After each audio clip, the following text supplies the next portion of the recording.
Hey guys, welcome back to another episode of Firsties. As I always say, I'm so excited for this episode. One thing that gets me really, really excited about this podcast is that I'm able to make new friends thanks to you guys on who you guys recommend and who reaches out to our team. So thanks for everyone who's listening, watching, viewing, subscribing, doing all the things. Now let's get into this episode. I have a new friend here. I have Evodie here. Yes. Hey.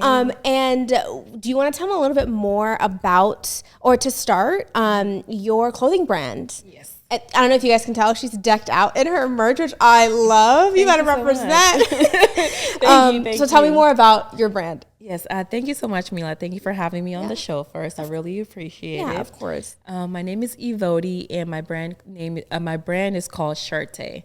And basically, our mission is to empower everyone, whether if you're an adult or if you're a child or a kid, to pursue your dream fearlessly through the brand. And we use like a streetwear style designs in order to help everyone, to just kind of encourage them to go for their dreams or anything they want to do in life. Beautiful, which is why it was such a no-brainer for us, for you to come on the show when I spoke with my team, because that's literally also just kind of, we always celebrate that, of just like first gens who dare to dream. So before we get into the company and the brand and the merch and all that stuff, I kind of want to talk about your first gen experience. Yes. So where are you from? Where's your family from? So I'm from the Democratic Republic of Congo. That's Central Africa. Got you. Were you born there or were you born here? I was born there. Okay. And then when did you come? We talk about the first gen experience a lot on the show. Yeah, definitely. When did you come here? What was that experience like transitioning over and trying to like make sense of your environment? Yeah, definitely. So I came back in 2009. I was 9 years old. And so the first time coming here, it's like, well, everyone doesn't understand what you're saying. Everyone's speaking a different language. And it was like almost like a different world, right? Because, your friends are not there. You're not used to the people who you grew up around. Now it's like you're in a different world of like different people. And again, it's just that, that inability to understand what they're saying. Right. Yeah. Now, how did you this sounds like not harsh, but dramatic, but like, how'd you survive? Like, how did you make sense of it at 9 years old, 10 years old? The teen years can be confusing. Yeah, definitely. Basically just being around my family, being around them and kind of learning the language together. Because the first thing that we started with was obviously learning this language that they're speaking. We're not able to understand. We'll like watch TV, Dora, kids show in order to pick up some language. And then also going to school. After a while, I started going to school and kind of meeting people who look like me. And although I don't understand what they're saying, but they still look like me. I'm like, okay, I kind of still, I feel like I kind of fit in a little bit. That's real. But I think being with my family kept me, helped me survive basically. Got you. Now talk about your family. What were they excited, or were they encouraging you to start a clothing line? Like how is that? No, my mom was not encouraged. She was not. We were not on the same page when it came with my clothing brand. She was just like, what? Yeah. How? That's a very common reaction. Where is this coming from? And where is this going? Right, because I was doing a different career, and so I was doing nursing, and so I was just like, I don't really want to keep going. She was just like, what? You're close to graduating. I'm like, yeah, but I don't want to. I feel like I want to do something else. I don't feel like it's for me. I don't, because basically with me, I didn't have peace with what I was doing. I was doing nursing, was good and everything, but I didn't have the enjoyment, the peace that you have when you look. I didn't have the passion wasn't there, and so it was just like, I'm just doing it just to pay the bills. Got you. So so if we could backtrack just a little bit, because I think there's so much value in just what you said. So you were nursing first, which is a very, very, very common occupation for first gens, right? Not even just Ethiopians, like Asians, Indian, like all of us. So you started to do nursing. Do you know why you even decided to study nursing? Was it the value of your family? Was it job security? Like, what, if you could take me back to that time when you decided to do nursing? I decided to do it back when I was, I think 20 or 21. And I think it's just because of exploring, my mom was like, hey, do you want to try this? Because, I don't know how people decide what they want to do in life, but for me, it's like, if I don't try it yet, then how do I know it's for me? Like, I don't know how you go from, because it's high school and I'm going to college, and it's like people already know they want to do this in life. But for me, I have to explore it. Like, I have to try it out and see if it fits for me. Yeah. So I didn't have like any plan. So my mom was like, you're going to have a plan. You're going to go to school. You're going to do nursing, and then kind of just see if you like that. So I tried that route, and when I finished, it was just like, there was no. So you earned your degree? I did. Okay. So you're, okay. And then, so you're a licensed nurse. Love that. You sound like RN. I'm a registered nurse. Love that. Thank you. And so, like, you know, what I find so interesting and what I commend you for, which this is what I also love, is that I'm learning this as my audience is learning it as well. That, like, that's not you say that, but that's not an easy decision, right? Yeah. Because it comes with a stable income. That's a very impressive role to be a nurse. It is, right? They are like the backbone of our society and our health and everything. Like, really shout out to all the nurses out there, or medical professionals. And then also your family as well. Like, they're probably looking at you like, girl, what are we talking about? What, you know what I mean? Like, no, definitely. Hello. Yeah, definitely. You know what I mean? Yeah. So what, do you think it was harder for you to make the decision, or what came after that? Like, okay, you decided and then you did it. And then what happened afterwards? And so how did we go from registered nurse to then owner of a clothing brand? Yeah. So basically, like I always say, if you're one way, in my opinion, is, okay, for me, it's like, okay, I have this nursing thing, but I don't find any peace. I don't find any enjoyment. I don't find any passion. It's like a clock in and clock out. There's no peace. I didn't have any peace. So I had this like an empty feeling, and I was like, I really want to find that peace. And I'm a godly woman. I believe in God, and I pray and stuff like that. So I just, prayed and trusted, and, prayed to him for guidance, basically. And through that, there was different hints that were coming. Like, for example, I'll be sitting and it would just be a video of like a business owner talking on YouTube or something like that. Yeah. Some of my friends will call me like, hey, I started doing this business. So the word business kept, coming up basically. And so from there, I had to, I said, okay, I'm going to try maybe doing T-shirts, because I remember I really like making T-shirts. I was like, okay, if I had some T-shirt, I'm like, okay, sometimes I kind of want to change the wordings. I want to change the way it looks. So I started kind of doing like customization. Okay. I just went on YouTube, looked it up, and I ordered some T-shirts. And then again, because I don't want to go too far in the religion place, I am a Christian. And so I started making customized T-shirts for Bible verses in them. Got you. So that's where it started. Yeah. Okay. Yeah. So if you could, before we actually talk about your clothing brand, where do you think that desire came from? Like, I know my answer, but I'm curious to know yours. Like, where do you think the desire of like creating T-shirts and and fashion, like, where do you think that stems from for you? I would say,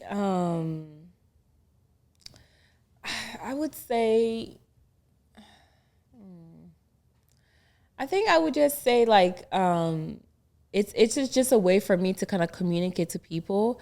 I wanted to do something that would motivate people, like to encourage people. And I would say also, I was really young, I was 21, but I was also thinking, I was like, if I were ever to die, what legacy do I want to leave behind? Like, what have I done? Yeah. So I wanted to use fashion in order to come up with basically a message for the people. Got you. And now, have you always had a obsession, or were you always into fashion? No. Okay. No. Yeah. But then you're in this different lane now. Yeah. Yeah. High school is exciting. like, I would say senior year of high school, that's where the fashion grew. But like middle school to high school, I was a tomboy. Gotcha. Well, hey, still, you can still have fashion and even be a tomboy. So yeah, I hear that. Okay. So that's so interesting that you went from nurse and now you own your clothing brand. Now, do you do that full time? Your clothing brand and all that? That's what you do full time? No, it's part time. Okay. I also go to school, but gotcha. It's part time. Mm-hmm. Okay. And so you kind of touched on it a little bit, but I wanted you to go a little bit more into detail. So what really is your mission when it comes to your brand and your company? Yeah, so basically, we want to, the first our message or slogan that we use is "Why not me?" And the idea came from like Nike. They use a slogan, "Just do it." Yeah. So ours is "Why not me?" Like, what's stopping you from going to achieve whatever you want to do, whether it's graduate from high school, graduate from college, buy a house, do your own podcast, have whatever you want to do. So basically what we want to do is to encourage people to fearlessly go and pursue their dreams. They can use the slogan, "Why not me?" to kind of challenge themselves. Like, look at yourself in the mirror and say, hey, what's stopping me from going to do what I need to do? So it's basically, we want to challenge people, basically. That is beautiful. Yeah. That literally might be the title of this podcast, is "Why Not Me?" or this episode. Just because that's such a good point. We've talked about it before on a couple episodes, where I think sometimes first gens, or at least I've been guilty of it, where they see someone who doesn't look like them particularly have something, whether it's like an achievement or a milestone or whatever it is. And just because that person doesn't look like me, I feel like I distance myself from that person, say like, oh, that's just not possible for someone like myself. Yeah. And that's not true at all. Yeah. You know, like wherever you come from, your dreams are still valid. I think Lupita Nyong'o said that when she accepted her Oscar. And I always remember that, like to anyone who's listening, really, don't take yourself out of the race just because of where you started. That's actually like BS, really. Yeah. Because you're right. Like, why not me? And truly, I can only talk about my own experience. When I looked back and saw what was holding me back, it was quite literally me that was holding me. Whether it was like my thoughts, my insecurities, whatever. But like the moment I decided I was sick and tired of being sick and tired of like the insecurities, or like talking about having a podcast for the 4th year. Like I talked about this years ago before it actually happened. Yeah. And then now I'm finally in this seat, getting to these different opportunities, meeting different people, interacting with, people who engage with the content. It's really exciting. Yeah, definitely. Yeah. So it's amazing that you've got there. How old are you? I'm 24. It's crazy. You're so young too, and you've kind of already had it figured out. I know life is all about, we're never going to have it figured out, but that's amazing. Oh, thank you so much. Yeah. Now you are the first in your family to kind of own a business, and woman. Yeah. Correct? So what's that like? It's very, speaking about firsties and stuff, like you're the first. Yeah, firsties. Yeah, it's very exciting because it's like, I have siblings, and it's like, wow, I'm like, they're looking up to me, and it's like, it kind of, you have to make sure you set the path for your siblings to follow. Like I work a lot with my brother and my sister as well, but mostly my brother. And it's like, you're also teaching him the way to go, and you're kind of motivating him. So you want to make sure that the path that you follow is the right path. If you take the wrong path, they're going to also follow the wrong path. So it's like, it's good too, because it also kind of motivates me to keep going. It's like, I'm also going so I can show my sibling like, hey, I can do it and I'm able to do it. And why not me, right? What's stopping me from doing it? Yeah, that's true. Yeah. What's also amazing is that I do find that anytime I saw like someone who looked like me get to somewhere, I always say this with like my other cousins who also content create. Yeah. I'm like, borrow my equipment, borrow my whatever you need, and vice versa, because all that needs to happen is just one of us need to get there, and then we'll help the other one out. So like when you're, let's just talk about it. When you're the first minority woman to own the #1 clothing company in the country or in the world, other people are going to see like, oh my God, it's it's possible. Yeah. Oh, but then I could do it. Yeah. Rather than the opposite, which is like, oh, that seat is already taken. I can't do it. That's not what's like, why not me? Let's just bring it all the way back. Like, why not me? Right? Like really, right? Yeah. Absolutely. Yeah. Talking about your work, what do you most enjoy about the work? Definitely meeting new people through this brand. Obviously, I was able to meet you. Yeah. And so it's like you meet different people, and they have different personality, different way of doing things. And it's like, being able to find how can I get along with that person, or how can I also, fit in with that person. So it's like everyone's different, and it's like so beautiful how we all come together and we get along. We're able to work together. Okay. And besides meeting people, is there anything that like surprised you? Like my mom asked me this the other day with, being the head of a company and a brand that she's like, is there anything that like surprised you where it's like, oh, you didn't think it was this much work? And I was like, oh yeah, mine was like time management and managing people. Essentially I have a team and I have to make sure everyone's doing what they're supposed to be doing. And I didn't realize how, I don't want to say difficult, but it can be challenging sometimes. And I'm like, it's not just turning on the camera and being the host. There's like so much going on behind the scenes. And that surprised me. Anything that surprised you being like the lead of your team and your company? I would also say that time management and basically setting up meetings is very different, right? I'm used to going to meetings. So when it's me planning. And just sitting there. It's like they're talking. I'm like, yes, sir. Yes, ma'am.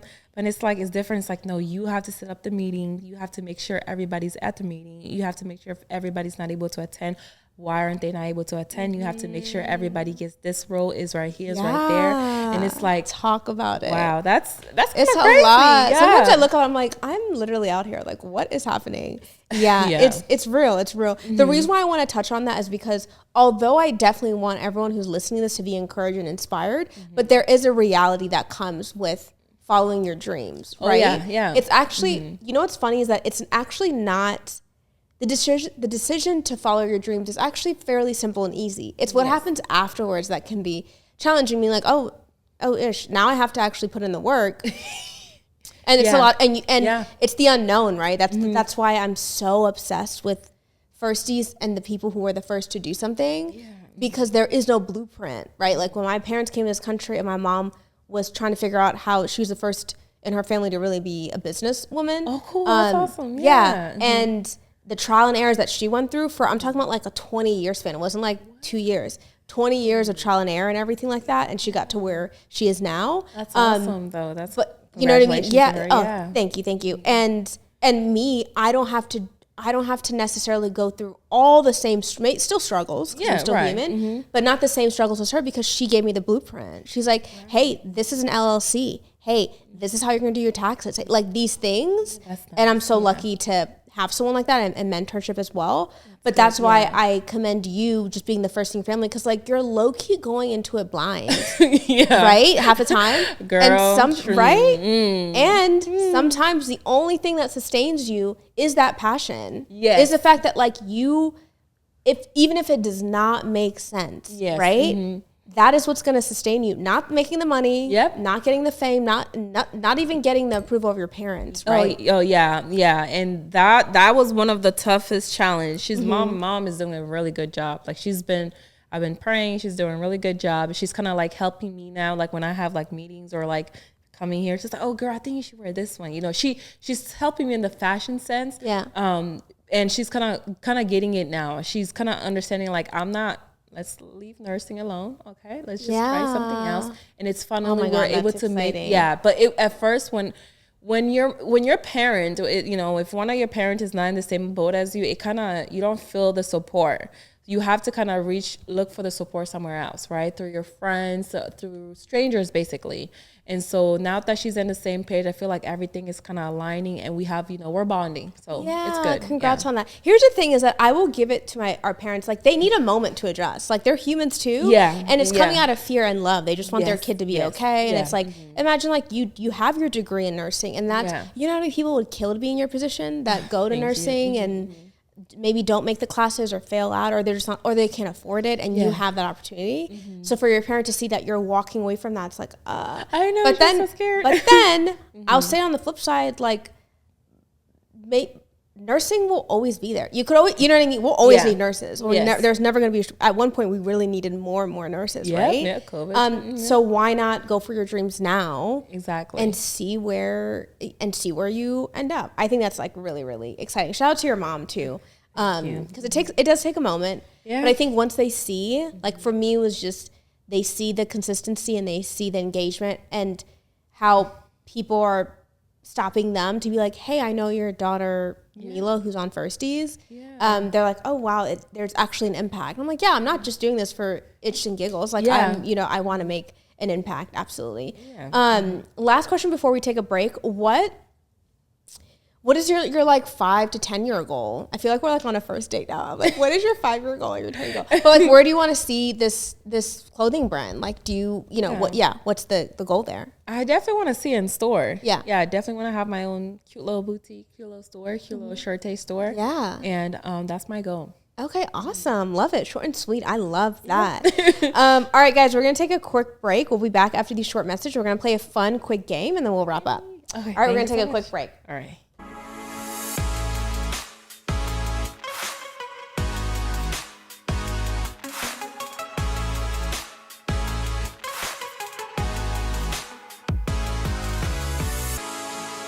All right, guys, we are back. That was just a shameless plug, so make sure you follow CHIRTE and as well as Firsties POD. All right, I think we should play a fun little game before we wrap up. I'm excited. All right, as always, guys, I will tag all of everything that you need to know about her and her company below, so please make sure you follow, and then we'll lastly talk about what else they should expect from your company and your brand. Okay, so we're going to play Would You Rather. Okay. And anyone who's listening, I highly recommend doing the audio or the visual version on YouTube. You could definitely comment down below and play with us. All right, would you rather lose your taste or your hearing? I feel like if we don't, lose your taste or hearing for 5 years. I feel like just saying indefinitely, that's like ridiculous. Lose your taste or hearing for 5 years. Taste. Really? So music is really important to you? And yes, ma'am. Okay. Okay. I'm trying to think. Yeah, what about you? I'm trying to think. I'm such a foodie, though. Yeah. I'm such a foodie. So I think it might be. No, it would have to be taste. It would have to be taste. I have to hear everything. Yeah, that part. I'm like first aid. You first is I have to be able to me too. Yeah. You know what I mean? But also music. Yeah. Music. Yeah. Especially music to motivate me when I'm working. Oh my goodness. Yeah. Yeah. No, that's like people's like lifeline is music. Yep. Absolutely. All right. The next one. Would you rather, this was an interesting one. Get $2 million, but you're 10 years older, or you have to go back to when you were 10 years old, but you know the knowledge that you know now at 10 years old. Get $2 million when I'm 10 years older. So right now I'm going to give you $2 million, and you're going to age 10 years automatically. I still have $2 million. Okay. Gotcha. I mean? Yeah. I love this because we're so off this. What do you think? I think I would do the 10 years and then 10 years old and then get the knowledge. Because I'm thinking, imagine if you knew what you knew now, what you knew then, you'd make all these different life decisions. Okay. That's a good way to look at it. Like, imagine if I started this podcast when I was 10 years old. I don't know what I'd be talking about at 10 years old, but where would I be now? I think I would do that one. Okay. I think. But no, hey, this is good. I love having the opposites. Yeah. And please play along if you're listening. All right. Would you rather be able to speak every language and understand, of course, or speak to animals? Speak every language. I don't know what they're talking about. Right. I'm the same way. Yeah. I agree on the animals. I'm like, animals, all right. Like, okay. Which animals are great, but I think I would want to, if I could speak every language, like anywhere I walk into, I could be like, hey, and then connect with that person. Yeah. Sign language, like, oh, yeah. I'd want to speak every language. Yeah. I think that's a no-brainer. Okay. And the last one, would you rather, what does it say here? Oh, would you rather everywhere you walk, would you rather want a band to follow you, so you almost like have a soundtrack to your life everywhere you go, or a narrator? So someone's going to follow you and they're going to narrate everything that you do about your life. Like, now Mila opens the door and she meets this person. I'd rather have that than have a man to follow me, because I think that's a little stalkish. So would you rather have the narrator or would you rather have the band? Narrator? Okay. Yeah. I think I might do the band. I'm like, actually it would sound dope to have a soundtrack. Every time I walk into a room, that it's just like a soundtrack, I think. You know what I mean? Like, why not? I'm like in my own little world. Why not you, right? Yeah. And on that note, it's a great way to wrap up the episode. The one thing we always like to end on is just any kind of insight or advice that you want to give to the Firsties audience. Anything that you want to share. It could be something that we talked about in this episode. What would you like to share to the Firsties audience? Yeah, I definitely like to let everyone know that the Firsties, to follow your dream, do something different. If you want to change course, because you only live once, right? And just do what you want to do in life. Like, don't let people tell you, you have to do this, you have to do that. Just follow your passion and do what you want to do. And that's it. It's basically that simple, guys. Yep. It's what's so crazy is that it's so simple, but can be the most challenging thing to understand it, because being a human being is one of the most ghetto things in the world. Yep. And following your dream and trying to be yourself, absolutely. So again, guys, why not me? I think that's probably going to be the name of this episode, because really it's so simple but so complex at the same time. It really is. As always, guys, thank you so much for listening, watching, viewing, subscribing. I really do appreciate it. I'll add all socials below. And I always like to say that always remember that it is never impossible. It just hasn't been done yet. And you could possibly be the first, as we like to say on Firsties. We'll see you in our next episode, guys. Take care.